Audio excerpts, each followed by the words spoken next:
நேத்து நான் பிஎம் பார்த்தேங்க, மோடி ஐயாவை பார்த்தேன். வேஷ்டி கட்டிக்கிட்டு மகாபலிபுரத்துல போய் நின்னுட்டு அந்த சைனாக்காரர்கிட்ட அந்த சிலைகளை அவர்ல அற்புதமா விளக்கிட்டு இருந்தார் பாருங்களேன். அசஞ்சு போனேங்க நானு.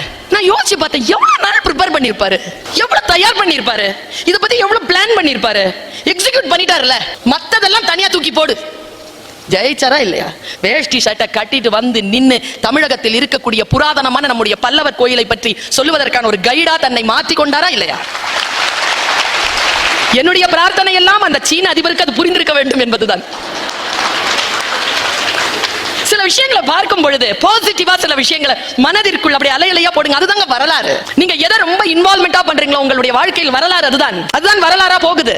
அந்த ஃப்ரீசிங் பாயிண்ட் இருக்குல்ல, just enjoy that. பிரசவம் முடித்து விட்டு குழந்தையினுடைய முகத்தை பார்ப்பது போல் பட்ட கஷ்டங்கள் எல்லாம். எந்த தாயையும் பிரசவ வலியை பத்தி குழந்தை மூஞ்சிய பார்த்துட்டு பேச சொல்லுங்க பாப்பா. சிரிப்பா, சிரிச்சிட்டு தான் சொல்லுவா, உன்னை பெக்கிறதுக்கு நான் பட்ட பாடு. அப்ப அழமாட்டா. இப்ப இவ்வளவு கடுப்பா இருக்கு, இது எல்லாம் சந்தோஷமாக மாறும். வலியின் ருசி அதுதான் குழந்தைகளை, மாணவ செல்வங்களை. ஒன்றை அறிந்து கொள்கின்ற பொழுது, நீங்கள் அதன் மீது ஆர்வத்தை காட்டுகின்ற பொழுது, அதில் உள்ளுக்குள் அப்படி ஒரு மலர்ச்சி வரும் பாருங்க. அப்பொழுது உங்களை யாராலும் ஜெயிக்க முடியாதுப்பா. யாரையும் எவனையும் எதையும் பார்த்து வியக்காத, பயப்படாத. பார்த்தேன்னு வச்சுக்கேன், யாரை இப்படி பாக்குறியோ அவங்க வளர்ந்துகிட்டே இருப்பாங்க. நீ அங்க தான் நின்னு பார்த்துட்டு இருக்கணும். Just to understand the reality. தெரிஞ்சுக்கோ. இந்த பொண்ணு இருக்கால, இவ நான் என்ன இன்ஸ்ட்ரக்ஷன் கொடுத்தேன், என்னுடைய போனை தொட்டு பாருங்க தானே சொன்னேன். இந்த பெண் என்ன செய்தாள், இவ தொட்டு பார்த்தா, இவளும் தொட்டா, இவ கையில எடுத்து கொடுத்தா. வாழ்க்கைங்கிறது இவ்வளவுதான். உங்களை போட்டு மிரட்டும், தொட்டு பார்க்க முயற்சி செய்யும் தான் சொன்னேன். இவ தொட்டு எடுத்தால, இவ்வளவுதாங்க லைஃப். Very simple. உங்களை ஒரு மாதிரி நான் அவளை மறைச்சிக்கிட்டு தான் இருந்தேன், அவன் என்னை பார்க்கவே இல்லை. பார்த்துருந்தா நின்று இருப்பா. லைஃப் அப்படிதான். இனிமேல் தொட்டு பாருன்னு சொன்னா எடுத்து கையில கொடுத்துடணும். ரொம்ப ஒபீடியண்டா இருந்தீங்கன்னு வச்சுக்கோங்களேன், நல்ல ஸ்டூடெண்டா இருக்கலாம். மீறி யோசிச்சாதான் ஜெயிக்க முடியும். இவங்க என்னென்ன சொல்றாங்களோ எல்லாத்தையும் நீங்க கேட்டுக்கலாம். ஆனா அதையும் மீறி ஏதோ ஒரு சின்ன டிரைவ் உங்ககிட்ட இருந்தா ஜெயிக்கலாம்.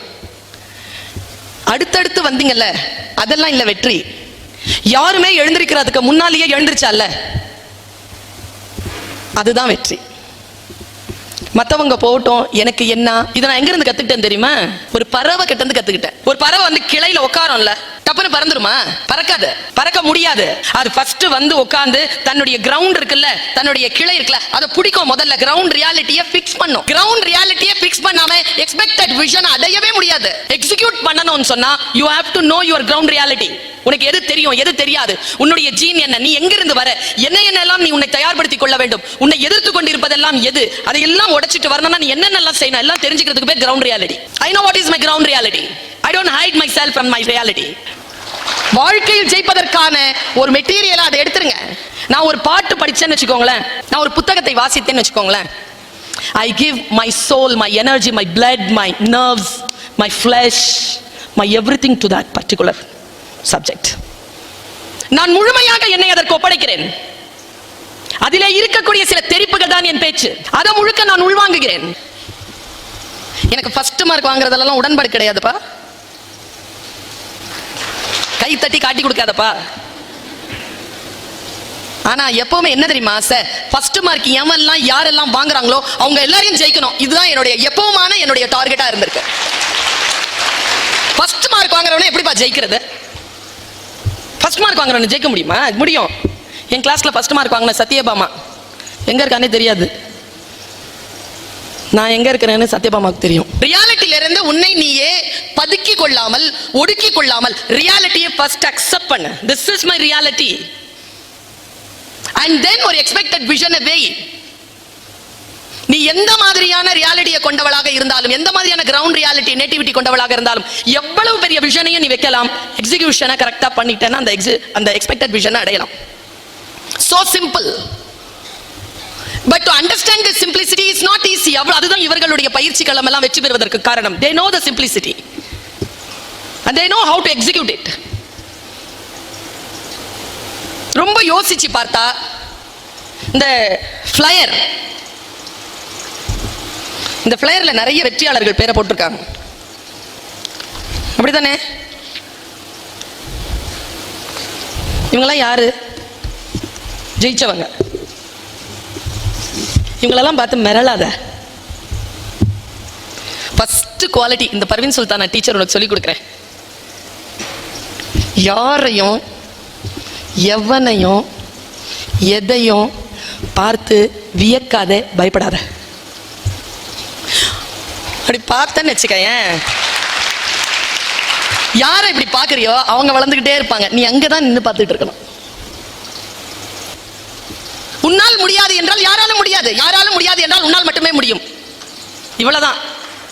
என்னை விட கொஞ்சம் தம்பிமார்கள் இருப்பீர்கள், தங்கைமார்கள் இருப்பீர்கள், மகள்களும் இருப்பீர்கள்.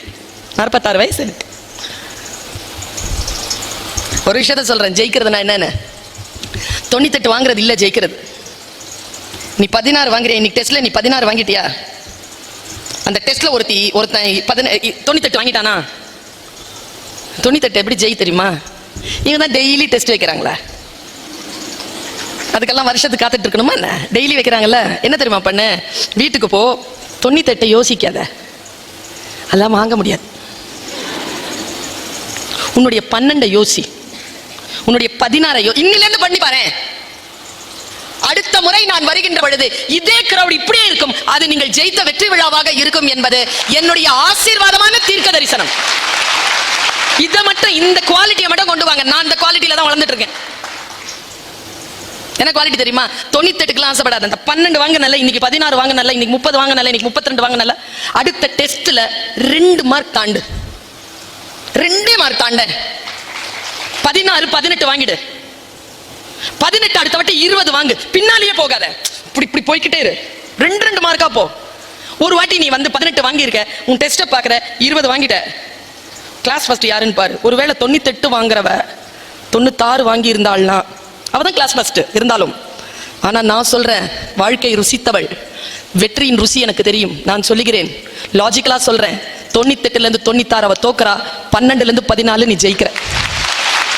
இவ்வளவுதான் ஜெயிக்கிறதுக்கான ஸ்ட்ராட்டஜி. உங்க வெற்றியை நீங்களே தடை செய்ய முடியாது.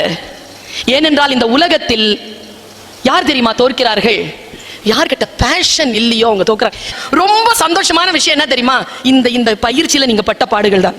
அதை விட ஒரு சந்தோஷமான தருணம் நினைச்சு நீங்கள் சந்தோஷப்ப. இப்ப எவ்வளவு கடுப்பா இருக்கு, இது எல்லாம் சந்தோஷமாக மாறும். பலியின் ருசி. இந்த பிளேயர்ல நிறைய வெற்றியாளர்கள் பேரை போட்டிருக்காங்க, அப்படித்தானே? இவங்கெல்லாம் யாரு? ஜெயிச்சவங்க. இவங்களெல்லாம் பார்த்து மிரளாத. ஃபர்ஸ்ட் குவாலிட்டி, இந்த பர்வீன் சுல்தானா டீச்சர் உனக்கு சொல்லி கொடுக்குறேன். வெற்றியாளர்கள் என்பவர்கள் வேறு, சாதனையாளர்கள் என்பவர்கள் வேறு. வெற்றி பெற்று விடலாம், சாதனை என்பது ரொம்ப பெரிய சிரமம். நீங்கள் எல்லோரும் சாதனையாளர்களா வரணும்னு நான் நினைக்கிறேன். சாதிப்பது என்பது ரொம்ப சுலபம் தான். ஆக்சுவலா life is so simple, but it is not easy to understand it's simplicity. ஒரு விஷயத்தை புரிந்து கொள்கின்ற பொழுது உள்ளத்திற்குள்ள அந்த கெலடாஸ்கோப் பார்க்குற மாதிரி மனசுல பல பல வண்ணங்கள் விரியும். அதுக்கு தான் படிக்கிறதே. இந்த எக்ஸாம் எழுதுறது, பாஸ் பண்றதெல்லாம் சைடு எஃபெக்ட், ஹேங் ஓவர். ஆமாங்க, போதை அது இல்லைங்க, படிக்கிறது தாங்க போதை. அதை எழுதுறதோ, அதனால வரக்கூடிய பணமோ, அதனால் வரக்கூடிய பதவிகள் எல்லாம் வந்து சைடு எஃபெக்ட்ஸ் தான். ஒரு விஷயத்துல நீங்க ஃபோக்கஸ் பண்ணிட்டீங்கன்னு வச்சுக்கோங்களேன், இதுக்கு தான் இன்டென்சிவ் அப்படிங்கிற ஒரு சொல்ல பயன்படுத்துறாங்க. இன்டென்ஸ் அப்படிங்கிற சொல்ல பயன்படுத்துறாங்க. நம்மில் எத்தனை பேருக்கு அந்த தீவிரத்தன்மை இருக்கு? எல்லாருக்குமே ஆசை இருக்குங்க, எல்லாருக்கும் ஆசை இருக்கு பிள்ளைகளா. எத்தனை பேருக்கு அந்த ஆசையை அடைவதற்கான தகுதி இருக்கிறதுன்னு நான் கேட்கிறேன். ஆசைப்படுறது பெரிய விஷயம் இல்ல, தகுதி இருக்கிறதா?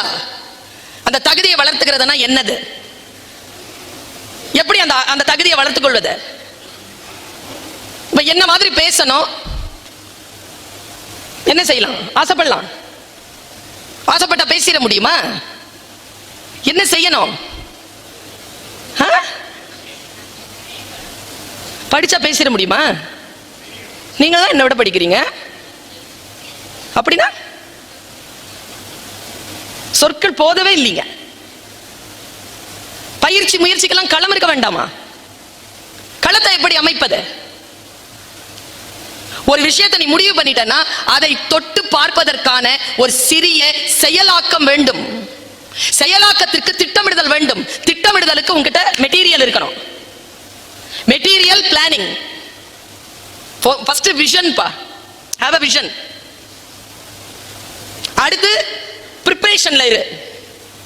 அடுத்து எக்ஸிகியூஷன். கெட்டு போவதற்கு என்னை ஒப்படைத்து இருக்கிறேன், அதுதான் நான் கெட்டு போவதற்கு காரணம் என்று யார் ஒருவர் தன்னுடைய வெற்றிக்கான தோல்விக்கான பொறுப்பை எடுத்துக்கொள்கிறார்களோ அவர்கள் ஜெயிக்கிறார்கள். அதை அடுத்தவர்கள் மீது போடுகின்றவர்கள் தோற்கிறார்கள். ஒண்ணுமே இல்ல, இந்த புத்தகத்தை இப்படி பிரிக்கும் பொழுது புத்தகம் நம்ம கிட்ட பேசும்பா.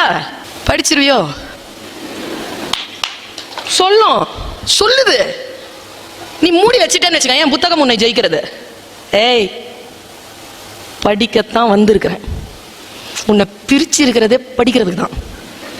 வாய மூடு. நீ அதை புரிந்து கொண்டாய் என்று வைத்துக் கொள்ளேன், புத்தகம் உன்னிடம் தோற்கிறது. என் அருமை செல்வங்களே, உங்களை ஜெயிக்கக்கூடிய புத்தகம் இன்னும் இந்த பூமியில் தோன்றவே இல்லை என்பதுதான் உங்களுடைய வாழ்க்கையினுடைய வெற்றி.